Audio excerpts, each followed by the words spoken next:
এই প্রশ্নে বলা হয়েছে স্কেটিং জুতা পায়ে দাঁড়ানো রুমার কাছে নয়ন 3.3 কেজি ভরের একটি বল ছোড়ে।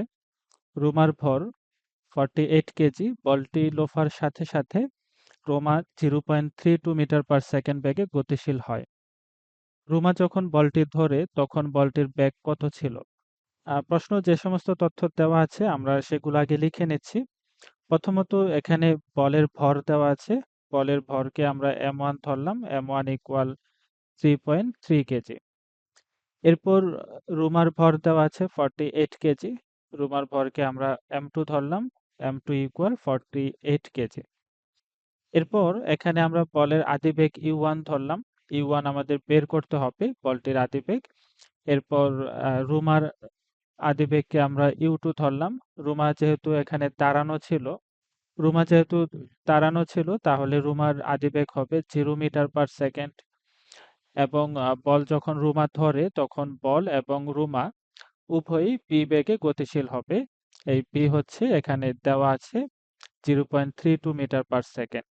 0.32 মিটার পার সেকেন্ড।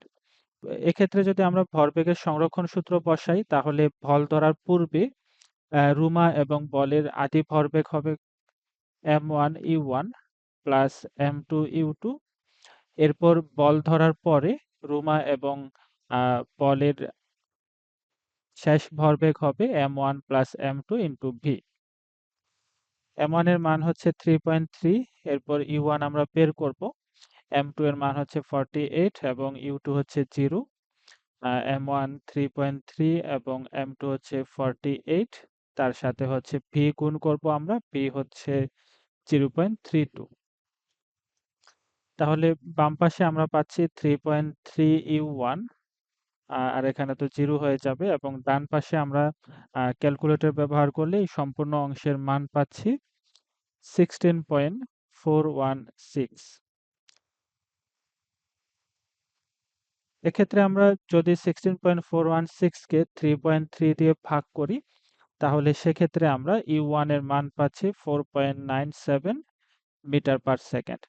এর মানে হচ্ছে রোমা যখন বলটি ধরছিল তখন বলের বেগ ছিল 4.97 মিটার পার সেকেন্ড।